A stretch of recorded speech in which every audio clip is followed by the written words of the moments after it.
All righty, folks. If you're living under a rock, let me remind you that interest rates are high.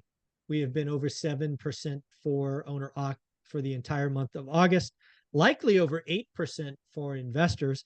We have the one and only Omar Afaro from the High Desert. He is my Tuesday guest. And he opened up our session by saying, Michael, I've been doing some research on interest rates, and I have a feeling.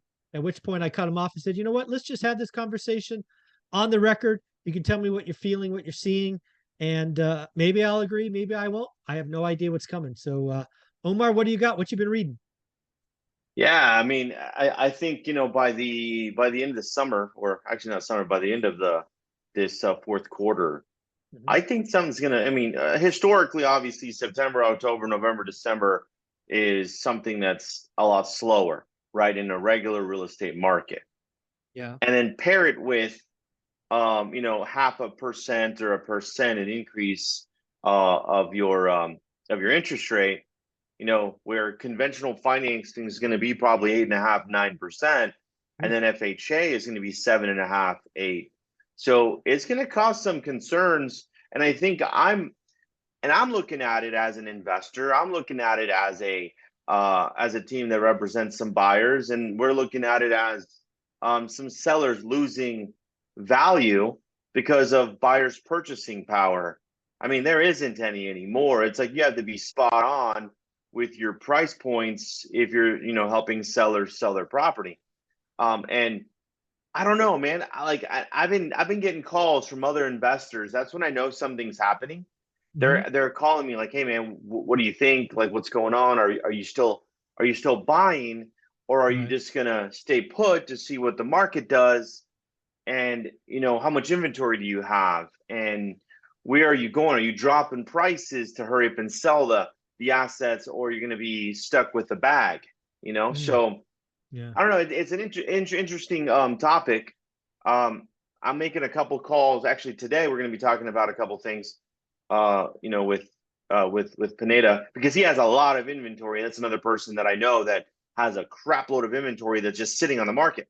So it's like Yeah. I want to know what he's going to do, because I don't have that many doors Well, that are on the market. We got four or five, but it's a trip. I mean, what are your thoughts, Michael? Because you've been doing this a minute. yes.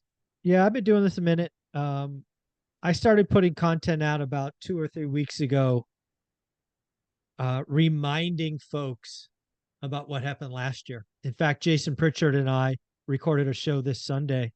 I think it posted today. It may have posted yesterday, basically imploring people who are in the flipping business to be careful. Mm-hmm. Remember what happened last year.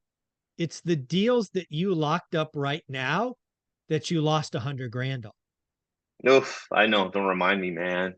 Yeah, because I don't know what it is, right? A lot of folks, you and I, you included, you and I were talking February, March. Michael, I lost some money. Let's tell the story. It's not all roses. Sometimes you lose. And then Yeah. the market picked up in the spring. People are getting a little full of themselves. A little, I can't miss. This is easy again. Yeah, no way, man. No way. Yeah. And oh, by the way, the rates jumped again. And I've been on record saying transactions are going to continue to crash. We're going to be sub 4 million. We've seen demand disappear. We're seeing supply disappear. So I think we're going to repeat last year. I really do. I think October, November, December, January are going to be super slow. I think August and September are going to be really slow. So I would be extra careful. If you are flipping below the median for your market and it's a dialed in property, it'll probably sell. But it can't be a yeah, but property. Michael, I've got a perfect turnkey property, but it's on a busy street. Michael, I've got a pretty property, but it backs up to a gas station. I call those yeah, buts. Right. Um, it's still it's time to be careful. I actually think, as weird as this sounds, Mm-hmm. if you're a buy and hold investor, it's going to be a great time because it's really hard.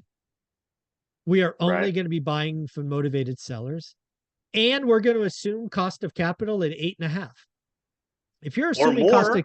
or more, right? If you assume whatever you're going to assume, and it's still cash flows, and it's a great deal for your market because of price point or seller financing or sub two or whatever it is, I think you're going to be okay. But yeah, flip. I would not want to be holding a bunch of inventory right now. It's the wrong season, man. There's a season for this stuff, and it's gonna get slower. It's oh my god, I can't. If Omar, if we have 7% mortgage rates plus in October, I don't know what's whew, gonna happen, man. what it's gonna be, we're gonna go from 4 million transactions to like 3.3 or 3 point. It's gonna be bad. Damn, dude. And I'm thinking, like, honestly, this do you see this happening too? If we get 7.5, 8%, 8.5% rates, Mhm. hard money goes to 11 and 12. Oh, absolutely. I'm shocked it's not there now. DSCR is over 9. Yeah, no, DSCR is 10. 10 now? Um, Oy. 10%. And then your bridge loan is still at like 10.9, Yeah, yeah, yeah. 10.8, I would 10.4. not touch a bridge loan today. Let's be clear on that. No, thank you. Wrong, wrong, wrong. I hate And that it's short like, time frame. yeah, and you know what? Like you need the short time frame right now with this kind of interest rate. Like you don't want to hold the bag for 12 No, but months no, on I something. want to I want to challenge you on that. Uh, Let's just assume okay. ta-da, mortgage rates are 12%. Just pretend. 12%. Regular mortgage rates? Yeah, regular mortgage rate. So Oh everything else shit. is Yeah. above that, right? Yeah, yeah, yeah, yeah. The market really slows down, probably like we've never seen before, or at least in our adult lifetime. But you know what? There are going to be some people that have to sell. Mhm. Have to sell. Have to sell. They're gonna go rent. That for I mean, life events, stuff happens, whatever. Life happens. You're going to be able to structure deals where you can hold these things for a long time. Because the last thing I would want to be doing at 12% mortgage rates is selling. But if I can stack great deals and hold for a decade and let rates do whatever they're going to do, they'll eventually come down from 12. I'm going to print money, just fucking print money. But you've got to structure the deals where they cash flow today at 12%. That's If what you you're need to be cash thinking flowing about. today at those high interest rates, oh my gosh, yeah, you're Yeah, sitting you just fat. wait. You just wait. You just wait. You just wait. Because eventually they go to 9, then they go to 7. Eventually. And then you refi, equity cash out, just rate and term, cash flow explodes. So I want to challenge you. I want you to look at high rates as a great thing if you're willing to do the work and stack. I really do. I think this is a buy and hold market. With the cost of capital so high, it's not a flipping market. It's just so delayed, and the exit is so hard, and 2-1 buy downs and credits and inspections, and it's all that risk. But if you sharpen your skills, not you, because I know you have these, but people watching, and go, you know what? I'm only going to do buy and hold, but it has to cash flow today at these stupid rates. And then I'm going to hold until it gets better. You win. So that's what I'm thinking. Okay. Now, providing buy and hold, right? Providing you have some income coming Yeah, in. of course. Of course. Providing you have your, if you're W-2 or if you're in sales, you better go represent some buyers and sellers. Oh, I'm yeah. talking to the agents and stuff too. Like today, and this is no BS. I haven't gone on a lot of listing appointments lately because I've been just focusing on the portfolio, figuring out which way we're going to exit or how do I increase the amount of cash flow that I, retain.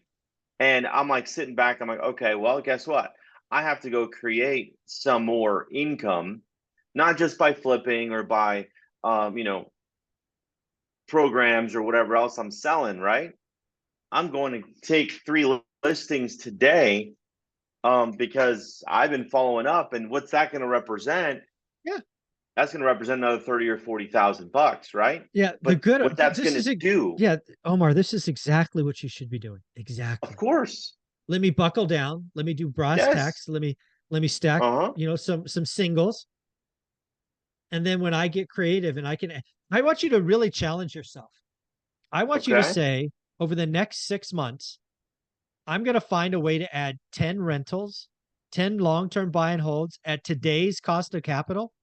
No adjustable rate mortgages, no bridge debt, none of that other stuff. Whatever the interest rate is, the interest rate.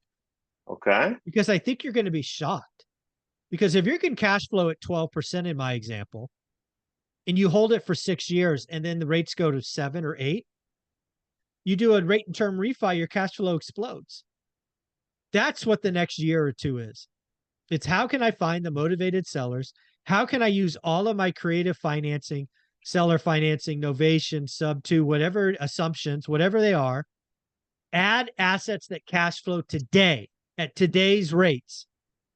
I think people trying to flip in this market are walking into the lion's den. You might walk out okay, but you also might get eaten.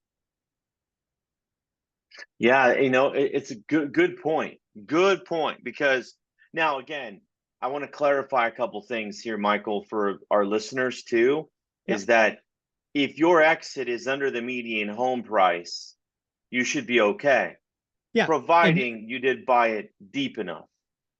absolutely. And let's try to give, because I don't think people really realize, if let's just take, there's 100 possible properties that you can buy. Let's just use that as a number. Okay. So right off the top, 50% of those are gone because that's above the median, right? Right. So now you're down to 50. Inside that 50, there are probably 20 yeah, but properties. Yeah, it's near a Okay. busy street. Yeah, it's there. Yeah, yeah, yeah. So now you're down to 30. Mm-hmm. Of those 30, probably 15 of them are move-in ready. So no discount. Now you're down to 15. Okay. Now of the other 15, 5 of those have wish pricing, right? The seller is thinking they had last year's price, in today's market, they're out. So what I'm trying to Right. get to is, I don't think people really realize how hard it is to buy at a discount. You say it, Jason says it, like like you're machines, because you two are machines. But that's not most people. Most people are like me, shopping in the MLS. That's not where you're going to go get these deep discounts. You're going to get them by belly to belly conversations. You're going to get Mm-hmm. them by doing mailers every week for 5 years. Yep. All of these other things that most people don't do, right? They haven't done the work to expect the results. So I just want people to realize, when you talk about buying at a deep discount, I know you can, because you have a proven record in the system. Most people say that they get a 3% discount and they're like, "Oh, I'm good." Shit, 3% discount. Are Dude, you that kidding? ain't nothing. All That's right. your that's your cost. That's your Yeah, closing cost that you that's just gas money. yeah. I mean, it's you know what, Michael, it's a good topic because I think more people need to hear this. And and honestly, like getting back to basics to increase your Yeah, cash coming in so you can weather the storm. I was telling my lady yesterday, I was like, hey, I'm glad we're making these adjustments to sell some of these rentals yeah, to, to put in a good few 100K back in our pocket. But it's like, and what's crazy, it's like we had one offer, the other houses are still on the market, no offers, and it's like, huh. And we're used to getting the offers right away, right? mm, And they're dialed in stage, the whole thing, and it's still like a little bit slower. So I'm like, oh shit, well, yeah, we might have to drop 10K just to yeah. get It's somebody on it's the hook now, it's gonna get slow. It's gonna get slow. it's going to get slower for sure. Yeah, and Yeah. I don't think people are ready for it. Um, No. I think And full yeah, transparency, Michael, like we're never ready for it. We just, we're trying to be proactive to get ready for it, mhm. but we won't know until it really, really hits. But we need to make all of our adjustments beforehand. And then we're like, oh Exactly. shit, this was a storm Yeah, or this it's is a coming. hurricane. Yeah, no, it's coming. I think the transaction crash gets worse from here, probably significantly worse. I 100% it will. Yeah. And then if you're a real estate agent and your only income is listings, I mean, Barbara Corcoran is telling people don't list your home until March or April because Barbara thinks rates will be down. So unless you have to sell, she's like, don't list your property. What are you doing? Why do you list in the winter? The winter's slow. You're not going to get maximum price. So I think more and more people are just going to wait. It's going to be so slow, Omar. It's going to be bad. It's going to be marketing, marketing, marketing, marketing to get enough eyeballs for that one buyer. Like it's going to become a normal market, which is cool because it shakes everybody out that Oh, doesn't need to be in the there'll be a lot business. less. There'll be a lot less agents. There'll be a lot less flippers. There'll be a lot less And financial engineers. what's crazy right now, I think this time you can go gain market share Oh, because absolutely. 50% of the agents are going to fall off. So if you have any type of unique selling proposition or unique buying proposition to remove yourself from the equation from everybody else, well, guess what? You will gain market share. So when the market does come back, they're always going to remember you. Yeah. And Yeah. that's something we're focusing on as well. But I mean, hey, this is crazy. And any property, like I'll tell you this. We just locked up a deal this morning, and creative, one house with an additional lot next to it. The lot is the profit. The house itself, I'm just gonna sell for the exact same price I'm buying it for, but then I'm gonna sell the lot and make a 50 spot Yeah. because there's no properties for sale under 300K as an example. And that's where I'm going to be at because I see it and I don't need to do anything to it. This is why I wanted to buy it and creative type of Yeah. purchases. Yeah. That's again, who the folks that are going to win for the next 5 years are the good operators.